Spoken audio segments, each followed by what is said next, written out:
My name is Martin. I've been studying charisma and social skills for 3 years straight, and in today's video I'm about to show you the 5 most important methods how you can become charismatic like Lalo Salamanca. Put this video onto full screen so you can learn and become actually the most charismatic version of yourself and not one of these wannabe people who have the video in the background. Put it on the full screen and learn with focus. Let's first start with his mindset. Lalo Salamanca has a very different sense of confidence when it comes to charisma. For example, people like Hannibal Lecter or Brian Moser have different types of charisma than Lalo. Both of the characters now I have mentioned, like Hannibal Lecter and Brian Moser, are using a very calm sense of confidence, but Lalo is much different from this. He's not calm, he doesn't want to portray any sort of professionalism, he just wants to have fun in that situation. And really, there are only 2 types of confidence. There is the very calm one, that very collected, the person who will be talking in this very professional voice. But then on the other hand, there is that very jittery, that very strong, quick charisma, that person who is always high energy, who is always really positive and knows how to give compliments to people in the click of their fingers. And that second type, Lalo Salamanca represents the best. My best friend, for example, is the first type. He's really calm, really collected, and he doesn't let anyone get under his skin. But on the other hand, I am the second type, like Lalo is, very energetic, very positive, and with high levels of energy. And what is really important about this energetic mindset is that people who have it want to live in the conversation, to have fun. They genuinely don't care about the professionalism, they don't care about being serious, they care about just making jokes and having fun. Of course, I'm not saying that these people don't know how to be professional, but they value fun and being honest much more than being extremely professional. And the best mindset I can give to you if you want to implement Lalo Salamanca's vibe, you need to create out of mundane situations funny situations. For example, let's say I want to give you this cup. Someone who is normal will probably tell you, hey bro, would you like this cup of water? But someone who has Lalo's mindset will say, hey bro, I got this water for you, would you like this, bruh?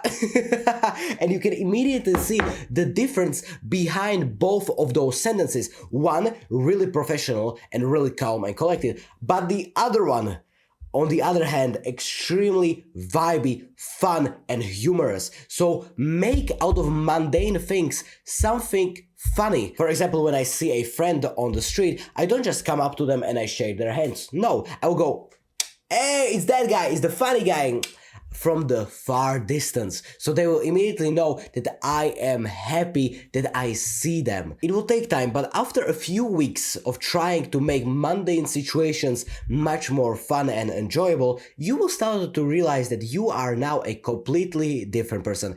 And on the other hand, a much more charismatic one also. And now that we have covered the mindset, let's move to body language. And in body language, we need to solely focus only on displaying dominance and assertiveness. Because at the first beginning, we are kind, we are humorous, but we still need to make people respect us, and we do that by showing our strong body language. Lalo Salamanca is going all in on his dominant body language, and that's exactly what I have been doing for 3 years of studying charisma and communication skills.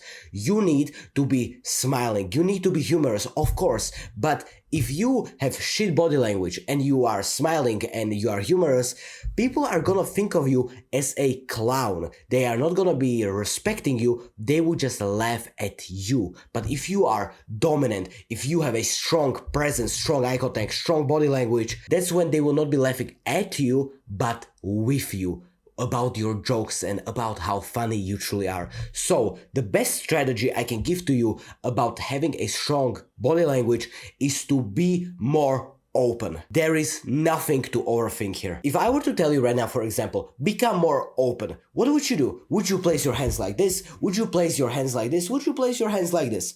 Every single one of those scenarios is the correct one. If you do not close your body like this, if you don't have a hunchback like this, if you don't jitter your eye contact around the room like this, you will be open. And the best way how we can stay much more open is to put our shoulder blades together. We don't want it to be extremely uncomfortable, because that's what I was doing when I was starting my charisma journey. I was going on the street like this. Hello guys, my name is Martin, nice to meet you, bro. And it starts to hurt a lot after a few weeks of doing this. So put it in a very calm and normal position, not too much in front, not too much in the back. And whenever we see Lalo Salamanca, he always has his shoulders back, he's holding strong eye contact, and he has a very assertive body language. So what I want to tell you is to go all in on dominance. We cannot show any of our weaknesses through our body language. We can show humor, we can show laughter, we can say compliments to other people, but we cannot, for the love of God, display any kind of weakness through our body language, because we need to have that balance, that yin-yang method. We need to have the light side of kindness, but on the body language side we need to have the darkness, that assertive energy, so people will not think of us as weak people. A lot of people these day and age like to overthink body language, that you need to do this with your hands, you need to do that, you need to do this with your head, you need to do this with your shoulders, with your chest, with your back, with your legs. If I just tell you, become more open.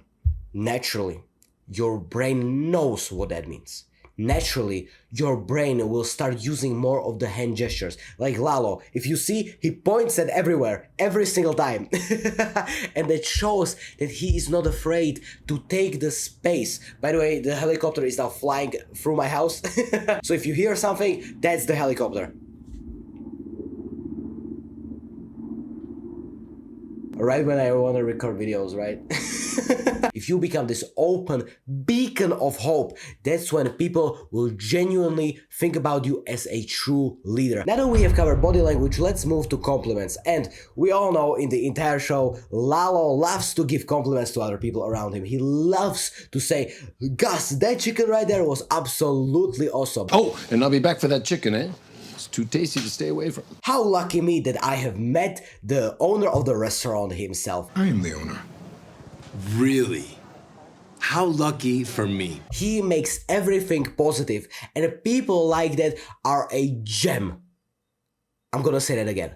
People like that in this world are gems of our society. When everyone comes into the workspace and everyone is like, it's again Monday. The person who will just be smiling through it all. The person who will be positive. The person who will be happy throughout the entire interaction will be much better off. And everyone will absolutely gravitate towards him, because like I previously said, he is the beacon of hope, the beacon of positivity. And I don't know why people say this stupid shit like, I am depressed, I am that and that. You can just literally turn on happiness right now. If you are a man and you are watching this, you can just click your fingers and you can be happy. In the click of your fingers. I don't know what the people are talking about. You can make yourself feel happy right now. People think like, oh, I need to be happy and then I will smile. No, it's the complete opposite way around. First you smile and then you naturally feel much more happy. But I want to tell you something very important. When it comes to compliments, a lot of people like to give compliments that are dishonest. And we can all know who these people are. And we all know these types of people. All of them, every single one of them is coming to other people and telling them, I like this about you, I like this, I like that, and I like your shirt, I like your haircut, I like your teeth, I like your voice. And they just overwhelm the other person with compliments, and that just looks needy. So my rule of thumb, when I want to give someone a compliment, I just focus on one thing, maximum of two. I focus on one, and I will say that one thing I truly, honestly appreciate about that person. Because if I were to say millions, tons of compliments, that person will now suddenly get lost. And they will not even get lost. They will now think of me as extremely needy and insincere. That's why I like to focus on one thing that I like about the person the most. If I am in the gym, for example, and I see someone benching 100 kg on reps, I come up to them and I tell them, there's a huge weight right there, big boss. I love that shit. Imagine if I were to come to him and tell him, your haircut looks awesome, your weight looks awesome, your physique, good abs, bro, good biceps, good triceps, good pecs, good back. He will get lost in all of the information. So that's why two most important things. Compliments have to be said in an honest way. If you don't believe that you have said something, it will come across in your voice. It will come across in your demeanor. It will come across through your body. If I were to say a compliment to you that I don't even stand by, then suddenly I will get closed up in my body language. Suddenly I will have a voice crack at the end of my sentence like this. And then I will also shift around my eye contact because I am looking for approval from you. So just being dishonest, it automatically shows on your body language. Don't try to think that you can hide it from me. No. We people are extremely talented at reading deception. So if you try to be some Houdini, some Sherlock Holmes, thinking you can hide away from people, no, it's not gonna work. It will eventually come across as insincere and as very needy. Say your compliments honestly, and second thing, focus only on one compliment so you don't overwhelm the other person. Now let's move to humor, and I have a very important principle when it comes to humor. See, a lot of characters like Brian Moser and Hannibal Lecter are relying on one-liners. I'm gonna put some clips onto the screen so you can understand what I mean. Stay where you are. I'm armed. Before we begin, you must all be warned. Nothing here is vegetarian. And me and Lalo are, on the other hand, focusing on being funny all of the time, because we don't need to focus on one-liners. You probably had a friend like that who is extremely good at telling jokes and especially one-liners. But if you were to take his one-liners away from him, would he still be funny? Would still he be able to make the entire class laugh? Would still he be able to make the entire work meeting funny? I would say a lot of these people, no. They have zero to none charisma if you take away their one-liners. And that's what me and Lalo realized. We are not focusing on especially being funny with our one-liners. We are being funny throughout the entire conversation. We have the funny aura, that funny vibe around us. The problem with the one-liners is that the punchline has to hit perfectly. It has to understand the situation in the precise detail. But what me and Lalo are doing is that we just make everything funny. If you would just make everything funny, then you have 1, 2, 3, 4, 5, 6, 7, 8, 9, 10 possible chances of making someone laugh in just 1 or 3 sentences, because you are making everything funny. You're just not waiting for that perfect moment. You are quantifying your jokes all around the place. You are just making fun of every single situation. Yes, of course, context is important. If you are on someone else's funeral, of course, you're not gonna be making a lot of jokes. But if you are out there with your friends, the best thing that you can do is to quantify, is to go with your jokes, is to not wait for that perfect time to say a one-liner, is to just go. Lalo does not have one-liners. He is making the situation deliberately funny. For example, like Ziegler. I'm gonna play the clip on the screen right now. You. Yeah? Werner Ziegler. You ever heard of that guy? Werner Ziegler? Or maybe like when Saul didn't want to work for him, he said, "You're gonna make time." You're gonna have to find a different attorney for future endeavors because my schedule is just very, very tight. You'll make time. These types of jokes are not considered as a punchline. They are just responding to the other person because they are in the context of the situation. One-liners, you can say them anywhere. Something like, did you know that the first French fry was not actually made in France? Crazy funny. That is an example of a one-liner or a punchline joke. But something that Lalo and me are saying, we make everything funny. The best way how you can implement this is by repeating someone. For example, if my girlfriend says something, I like to repeat that, but in a very high-pitched melody, so it will look something like this. Today I was doing laundering with my group of friends, and I will just say, today I was doing laundering with my friends, and it makes the entire situation much more funny. And this is really important. It doesn't show to the other person that you are mocking them. It doesn't show to the other person that you are bullying them, because you are putting the voice on the high pitch, so they now know that you are not taking the situation seriously. If I had no facial expression, if I had 0 to none pitch and melody inside my voice, and I would repeat it, it would sound something like this. Today I was with my friends doing laundering. Now it looks much more serious, and it feels like I don't appreciate what she was doing with her friends. But if I say, today I was doing laundering with my friends, it was super fun, we were doing t-shirts, it is much different. So if you want to say some joke, ritually, doesn't matter what you say. If you use a lot of your facial expressions like Lalo and me, you can be much more entertaining and much more funny, because you used the pitch and the melody of your voice in the exactly great time. And if you quantify it for the entire day, so you will be talking for the entire day like me in the funny atmosphere, you will eventually get someone to laugh, and eventually someone will like your sense of humor. Yes, you have to have context and you have to know when to be professional, but if you just want to make something fun and exciting for other people, do this. Make mundane things funny by elevating your pitch and melody, and also your facial expressions. And now that we have covered humor, let's move to respect. If you just implement everything, but you don't have this one simple thing, you will not be charismatic. The reason for that is because charisma needs to have a combination of kindness and respect. You cannot have a one without the other. It is just not possible. Someone who is really kind but has no respect from other people will be called the nice guy, no girl will like him, and he will eventually get left behind. But someone who is only respectable and has no kindness whatsoever, he will just be looked upon as that asshole, that dickhead energy, that very toxic motherfucker. But once you combine both of these together, you will be able to achieve the true charisma.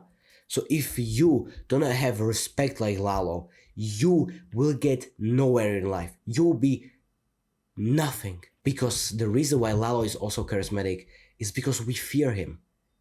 We respect him because of what he achieved. We respect him because he knows how to take matters into his own hands. He knows about the cartel. He knows how to fight Gus Fring, the one of the most important characters in all of Breaking Bad and Better Call Saul. So that's why we respect him. He's a capable human being. He has something going on in his life. And that's the reason why he is extremely respectable. If you are scrolling the entire day on TikTok, on social media, not going to the gym, not doing any good habits with yourself, you cannot expect that anyone in your life to consider you as charismatic. Because you have no social value to give. You have no stories to tell. If one day you were with your grandchildren, listen, grandpa, can we watch something on Netflix? And you said sure, let's. You take the remote controller, you plug in the Netflix, but suddenly the only movie there is available is your own life. There is no Better Call Saul, no Breaking Bad on that Netflix. It's just your life. Would your life be entertaining to watch? Would your story be entertaining for your grandchildren to watch? Would you be scrolling on your phone while watching your own movie? And if the answer is yes, that you'll be scrolling on your phone when your life is going right in front of you on a TV screen, then that is a direct indicator that you first need to work on yourself. If you are just scrolling, watching porn all day and not doing anything good with your life, nobody will ever respect you, and as a result of that, nobody will think about you as the charismatic type. So the implementation to this is to just do something. When I entered my school, I did not want to talk to anyone there because none of them have a story to tell. Every single one of them is vaping, every single one of them is just scrolling when they're in a class. And how can you respect a person like that? It's not worth respecting a person who is always scrolling on social media and never really takes the life into his own hands. And because you got this far, I know that you really care about improving your charisma and your social skills, and I have created something very important for you as the first link in the description. It is a program that is going to take you from a completely uncharismatic loser to the most charismatic version of yourself. Imagine one day coming up to your workspace, everyone is smiling at you, nobody's a snake, and everyone is respecting you. Imagine coming to anywhere and making friends in the click of your fingers and being the most extroverted person there is. If you are interested in this offer, you can click the first link in the description. I will be waiting for you right there. And if you want to see someone who messed up his first impression so hard that nobody is ever gonna like him, you can click this video right here. Live a happy life.